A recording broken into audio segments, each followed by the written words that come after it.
My brother's wedding was unforgettable, but not for the reasons you'd expect.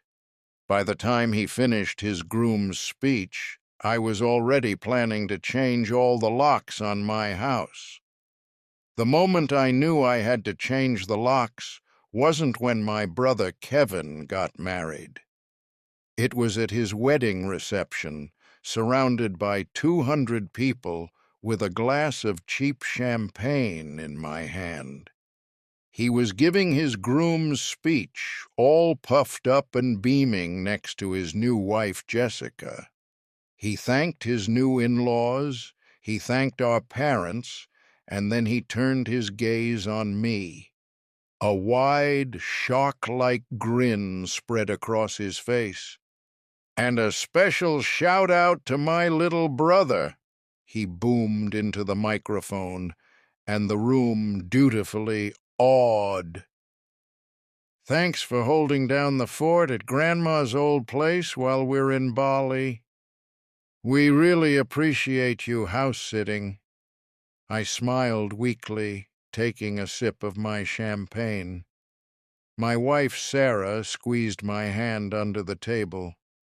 She knew what was coming. We both did.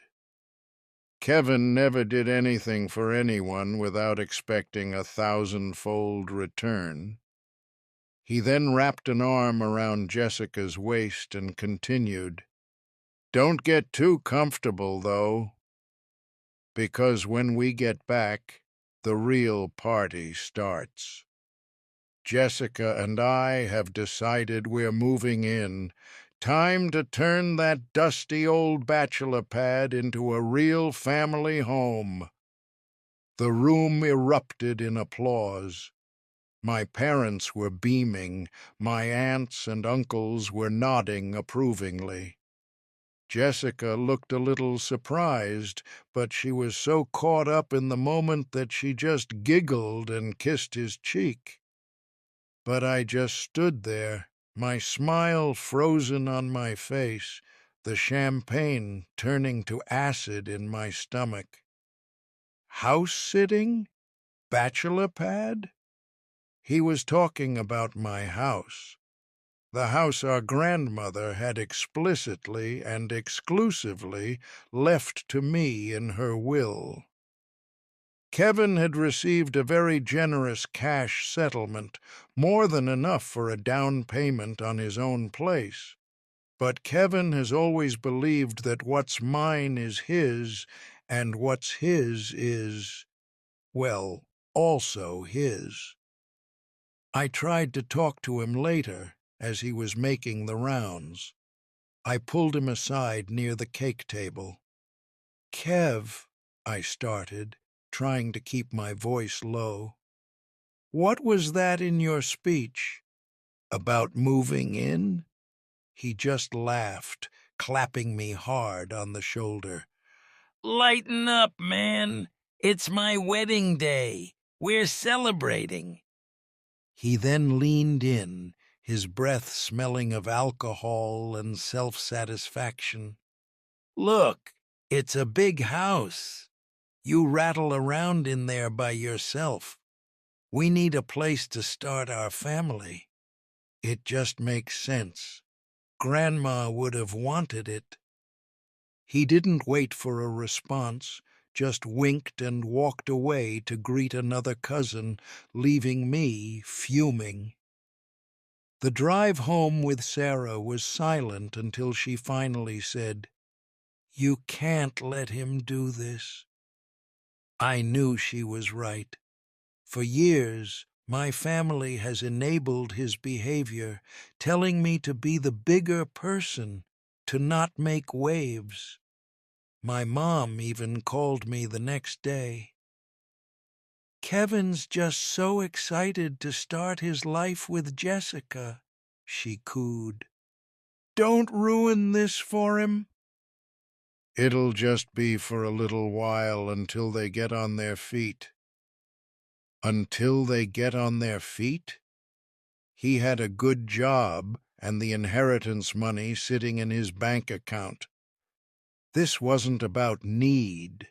It was about conquest. He wanted my house because it was mine. The next 2 weeks while they were on their honeymoon were a master class in manipulation. Daily texts from Kevin with pictures of Balinese beaches, captioned, "Getting used to this luxury." "Hope you're clearing out the master bedroom for us." Group chat messages from my mom. "Found the cutest welcome mat for the new couple to put at their new front door." It was a full court press, and I was the flimsy defense. But seeing the stress on Sarah's face, hearing the entitlement in every message, something inside me finally hardened. On the Friday before they were due back, I picked up my phone and called a 24-hour locksmith. As I was on the phone, giving him my address, another text came through from Kevin. It was a picture of the old brass key to my front door sitting in his palm. The caption read, "Can't wait to use this on Sunday. Hope you've rolled out the welcome mat, little brother." That text was the final nail in the coffin of my indecision. An hour later, a friendly man named Gus was drilling into my front door. The screech of the metal was music to my ears. It was the sound of a boundary being forged in steel. Gus replaced the main lock, the deadbolt, and even the lock on the back patio door. He handed me a set of 3 new shiny keys. They felt heavy in my hand, heavy with the weight of the decision I'd just made. Sarah stood beside me, her hand on my back. "You did the right thing," she whispered, and for the first time in 2 weeks, I felt like I could breathe again. The next day, Saturday, was a storm of phone calls. My mom was first. "Honey, I'm just calling to see if you need help getting the guest room ready for Kevin and Jessica. I bought them some lovely new sheets." I took a deep breath. "Mom, they're not moving in." The silence on the other end of the line was deafening. "What did you say?" she asked, her voice suddenly cold. I said, "This is my house, and they are not moving in. They can stay in a hotel or with you, but they aren't living here." The conversation devolved into her calling me selfish, ungrateful, and a disappointment. She said I was tearing the family apart over a silly misunderstanding. But it wasn't a misunderstanding. It was a hostile takeover, and I was finally fighting back. Sunday arrived with a heavy sense of dread and anticipation. Sarah and I just sat in the living room, a pot of coffee between us, watching the street. My phone buzzed incessantly with texts from the family group chat. "They've landed. On their way from the airport. So exciting. Can't wait to see pictures of the happy couple in their new home." I ignored them all. Then, around noon, a taxi pulled up. Out stepped Kevin, tanned and grinning, followed by Jessica, who looked exhausted but happy. They were surrounded by a mountain of luggage. Kevin paid the driver, slung a duffel bag over his shoulder, and strode up my walkway like he owned the place, which, in his mind, I suppose he did. He didn't even knock. He just pulled out that old brass key, the one my grandmother had given him years ago as a spare, and jammed it into the lock. I watched from the window as he tried to turn it. Nothing. He frowned, jiggled it, and tried again. Still nothing. His confident smirk began to falter, replaced by a look of genuine confusion. "What the hell?" I heard him mutter. Jessica walked up behind him. "Is something wrong, babe?" she asked. "The key's stuck or something," he grumbled, yanking it out and trying to force it back in. He started rattling the doorknob, then banging on the door with the side of his fist. "Hey, bro, you in there? The door's busted." His voice was laced with irritation, not yet realizing the door wasn't broken. It was barred. Sarah looked at me and nodded. It was time. I stood up, walked to the door, and took a final steadying breath. I turned the new deadbolt, the slick, solid thunk echoing in the hallway, and pulled the door open. Kevin stared at me, his mouth slightly agape. The jovial, sun-kissed groom from 2 minutes ago was gone, replaced by a thunderous confusion. "What are you talking about?" he finally stammered. Jessica looked back and forth between us, a mortified blush creeping up her neck. "The lock isn't broken, Kev," I said, my voice as level as I could make it. "I changed them." "You? What? Why would you do that?" "Because you announced to 200 people that you were seizing my house without ever having a conversation with me about it," I said, my grip tightening on the doorknob. "This is my home, mine and Sarah's. You are not moving in. You were never moving in." The color drained from his face, then returned in a furious, blotchy red. "Are you kidding me right now?" "This is a joke, right?" He took a step forward, trying to shoulder his way past me. I didn't move. I just planted my feet and held my ground. For the first time in my life, I was a wall he couldn't just knock over. "Move," he growled, pushing against my shoulder. "No," I said, my voice low but firm. "This is not your house." Jessica grabbed his arm. "Kevin, stop!" "Just stop. What is going on?" She looked at me, her eyes wide with humiliation. "Did you really think we were just going to move in here?" "He told me you'd offered." My jaw clenched. Of course he did. He'd lied to his new wife to get her on board with his grand hostile takeover. "He never spoke to me about it," I told her, my eyes locked on my brother's. "His plan was to show up and just take over." Kevin shook her off. "This is family. This is what family does. You have all this space and we need a place to live. You are the most selfish bastard I have ever known," he roared, his voice echoing down the quiet suburban street. A neighbor watering her petunias across the road suddenly found the sky incredibly interesting. "Mom and Dad will hear about this. You think you can get away with this?" He whipped out his phone, his thumb jabbing furiously at the screen. "You are dead to me.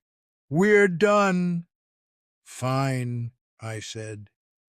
The word hung in the air, cold and final. He made the call, and I could hear my mother's tinny voice on the other end. Kevin launched into a high-speed theatrical version of events where I was the villain who had thrown his homeless, newlywed brother out onto the street. He paced on my lawn, gesticulating wildly, a one-man drama for the whole neighborhood. Jessica just stood by their mountain of luggage on the sidewalk, her face buried in her hands. After a few minutes, he snapped his phone shut. "They're coming," he sneered, a triumphant look on his face. "They're on their way. Now you're gonna get it." He crossed his arms, leaning against my porch railing as if he were simply waiting for the rightful authorities to arrive and evict the squatter. 10 minutes passed in suffocating silence, the only sound being the distant hum of a lawn-mower. Then a familiar blue minivan careened around the corner, moving far too fast. It screeched to a halt right behind the taxi. My heart sank. It was my parents. My mom flung her door open before the van had even fully stopped, her face a mask of pure fury. My mother marched up the lawn like a general leading a charge, my father trailing sheepishly behind her. She didn't even look at me. She went straight to Kevin, enveloping him in a dramatic hug. "Oh, my poor baby. I can't believe he would do this to you on your honeymoon." She shot me a look over his shoulder, a glare so venomous it could have curdled milk. "What is wrong with you?" she shrieked, finally addressing me. "Your brother and his new wife have nowhere to go, and you're locking them out of their own home." "It's not their home, Mom," I snapped back, my carefully constructed calm finally cracking. "It's my home. Grandma left it to me." The will was very clear. Kevin got the money, I got the house. End of story. "Don't you bring your grandmother into this," she cried, pointing a trembling finger at me. "She would be ashamed of your selfishness." "We are a family. We help each other." "Helping is one thing, Mom. What he's doing is entitlement," Sarah said, stepping out to stand beside me. "He lied to Jessica. He lied to all of you. And he tried to bully his way into a house that isn't his. That's not family. That's a home invasion." My dad finally spoke up, looking at the luggage on the curb and then at Jessica, who was quietly weeping. "Now, hold on," he said, his voice hesitant. "Son, maybe we can all just calm down and talk about this." "There's nothing to talk about," I stated, crossing my arms. "The decision is made. Kevin is not living here." Kevin, emboldened by my mother's support, puffed out his chest. "We'll see about that. You'll cave. You always do." That was it. That was the line. All those years of being told to be the bigger person, to let things go, to keep the peace. They all coalesced into a single moment of clarity. I looked at my brother, my mother, and then my father. "No, Kevin, I don't." I turned to my parents. "And you two, you created this. You have enabled this behavior your entire lives. You've taught him that he can have whatever he wants just by throwing a big enough tantrum. Well, the tantrum stops here, at my front door. I then looked at Jessica. Her makeup was streaked, her beautiful honeymoon glow replaced with abject misery. "Jessica," I said, my voice softening, "I am truly sorry you've been dragged into this. You deserve better. You were lied to." I pulled a piece of paper from my back pocket. It was the business card for Gus, the locksmith. "If you ever need a locksmith yourself, he's very good." Her head snapped up, and for a second our eyes met. I think she understood everything in that single moment. The lies, the manipulation, the sheer audacity of the man she had just married. My mother started screaming again, but it was just noise now. I looked back at my brother, who was staring at me with pure, unadulterated hatred. I didn't feel anger anymore, just a profound sense of pity and relief. "You need to get your things off my property," I said calmly. "All of you." Then I stepped back inside, Sarah followed, and I closed the door. I didn't slam it. I closed it softly, decisively. The deadbolt slid home with a final satisfying click. We stood there in the hallway, listening to the muffled shouting from the lawn. It went on for a while, a storm of fury and entitlement, but eventually the car doors slammed, the minivan engine roared to life, and the shouting faded into the distance. Silence descended on the house. My house. Sarah wrapped her arms around my waist from behind and rested her head on my back. "It's over," she whispered. I looked at the new shiny key in the lock. It wasn't just a key to a house anymore. It was the key to my own life, a life where I finally decided who was and was not welcome to come inside. And it felt, for the first time, truly like home.